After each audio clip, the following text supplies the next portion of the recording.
안녕하세요. 나만의 개인 맞춤 법무사 김영용 법무사입니다. 이번 시간에도 제가 최근에 청주지방법원에서 개인 파산 면책을 신청해서 면책 결정까지 4개월 만에 받아들인 분의 사례를 가지고 개인 사업을 운영하시다가, 특히 식당을 운영하시다가 폐업하신 분들이 파산을 신청하시게 되면 어떤 절차로 면책 결정까지 받게 되시는지 이 부분을 설명드리려고 합니다.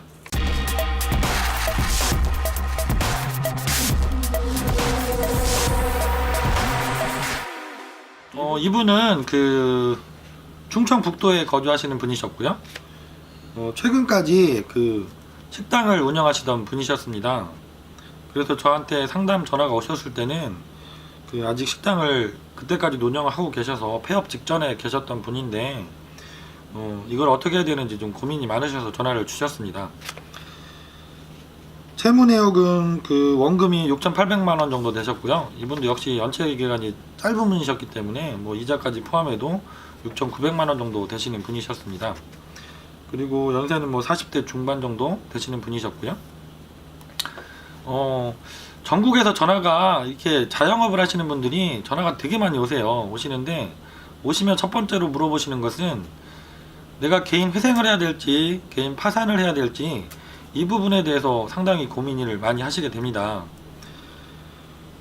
그러면 결국은 제가 이것저것 재산 상황도 물어보고, 그리고 본인의 실제 지금 일을 하시면서 자영업을 운영하시면서 소득은 얼마 정도 되시는지, 그거를 운영했을 때 향후에 내가 그 빚을 감당하면서 가실 수 있는 상황인지, 아니면 폐업을 하고 차라리 다른 직장에 취업을 해서 생계를 유지하시는 게 더 나은 상황인지, 이런 것들을 같이 고민하게 되거든요. 최종적으로 판단은 사장님께서 해주셔야 되는 게 맞습니다. 근데 거기에 대해서 제가 조언을 드릴 수가 있는 거죠. 그동안 제가 13년 동안 수많은 분들을 상담을 해왔고, 어떤 경우에 어떤 길로 가시면 좋은지를 상담하는 게 가능하거든요.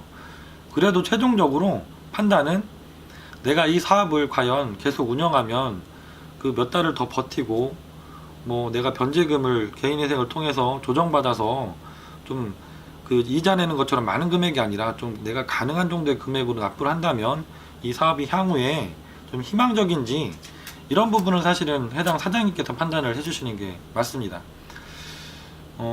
근데 이분은 제가 상담을 하고 결국은 식당을 향후에 더 유지를 하더라도 계속 적자 상태가 이어질 것 같다는 판단을 하셨고, 그래서 개인 파산으로 진행을 했던 사건입니다. 개인 파산으로 이렇게 사업하시던 분들이 들어가게 되면 다른 재산이 없거나 소득도 많지 않은 상황이기 때문에 문제가 크게 될 일은 없는데, 사업을 정리하시면서 주로 남게 되는 보증금이라든가 아니면 설비 같은 걸 갖고 계신 업종이라고 하면 재고품 설비를 어떻게 정리를 하시는지, 이런 부분들이 중점적으로 관장님께서 보시게 되는 부분입니다.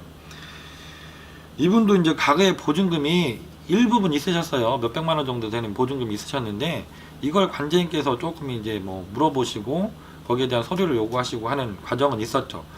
하지만 보증금 자체가 워낙 소액이셨기 때문에 이 부분도 문제를 크게 삼지 않으시고 그냥 보증금을 갖고 계신 상태에서 이렇게 면책 결정까지 받았던 사례입니다.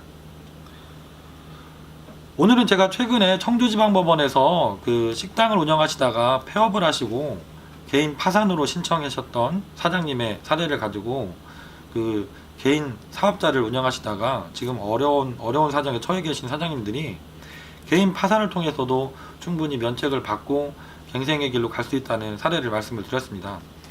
지금도 내가 장사를 하고 있는데 요즘에 경기가 워낙 안 좋고 하니까 더더욱 그러시죠.